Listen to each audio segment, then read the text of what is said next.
आज शनि जी की काली मूर्ति और पीपल वृक्ष की पूजा का रहस्य। शमशान में जब महर्षि दधीचि के मांस पिंड का दाह संस्कार हो रहा था तो उनकी पत्नी अपने पति का वियोग सहन नहीं कर पाई और पास में स्थित विशाल पीपल वृक्ष की कोटर में 3 वर्ष के बालक को रख स्वयं चिता में बैठकर सती हो गई। इस प्रकार महर्षि दधीचि और उनकी पत्नी का बलिदान हो गया, किंतु पीपल के कोटर में रखा बालक भूख प्यास से तड़प तड़प कर चिल्लाने लगा। जब कोई वस्तु नहीं मिली तो कोटर में गिरे पीपल के गोंदों को खाकर बड़ा होने लगा। कालांतर में पीपल के पत्तों और फलों को खाकर बालक के जीवन एन केन प्रकारेण सुरक्षित रहा। एक दिन देवर्षि नारद वहाँ से गुजरे।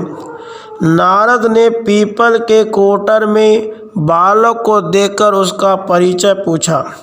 नारद जी बोले, बालक तुम कौन हो? बालक ने कहा, यही तो मैं भी जानना चाहता हूँ। नारद जी ने पूछा, तुम्हारे जनक कौन हैं? बालक ने कहा, यही तो मैं जानना चाहता हूँ। तब नारद ने ध्यान धर देखा।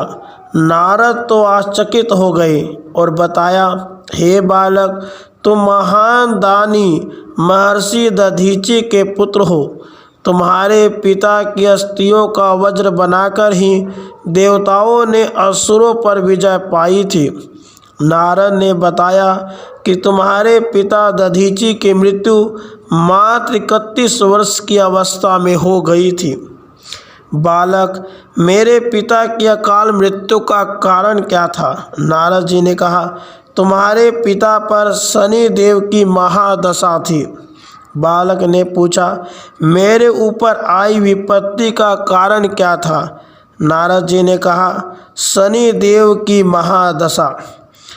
इतना बताकर देवर्षि नारद ने पीपल के पत्तों और गोंदों को खाकर जीने वाले बालक का नाम पिपलाद रखा और उसे दीक्षित किया।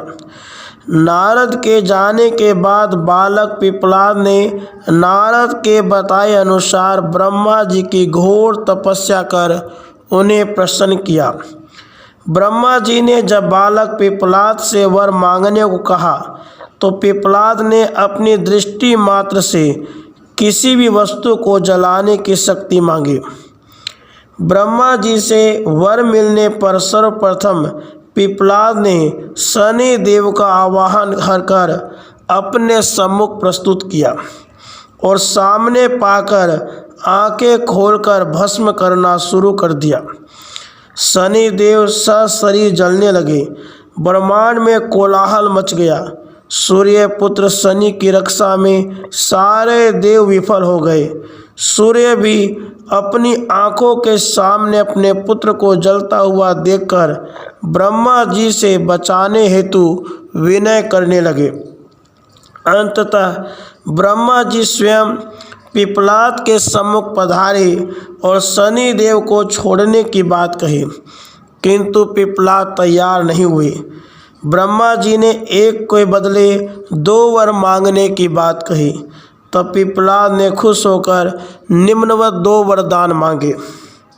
पहला, जन्म से 5 वर्ष तक किसी भी बालक की कुंडली में शनि का स्थान नहीं होगा, जिससे कोई और बालक मेरे जैसा अनाथ न हो। दूसरा, मुझ अनाथ को शरण पीपल वृक्ष ने दी है, अतः जो भी व्यक्ति सूर्योदय के पहले पीपल वृक्ष पर जल चढ़ाएगा उस पर शनि की महादशा का असर नहीं होगा। ब्रह्मा जी ने तथास्तु का वरदान दिया।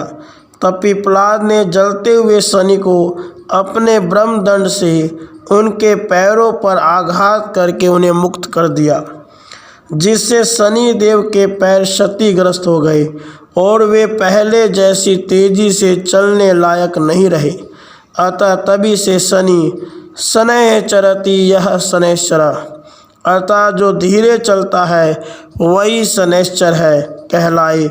और शनि आग में जलने के कारण काली काया वाले अंग भंग रूप में हो गए। संप्रति शनि की काली मूर्ति और पीपल वृक्ष की पूजा का यही धार्मिक हेतु है। आगे चलकर पिपलाद जी ने प्रश्न उपनिषद की रचना की, जो आज भी ज्ञान का अकूत भंडार है। राधे कृष्ण, राधे कृष्ण।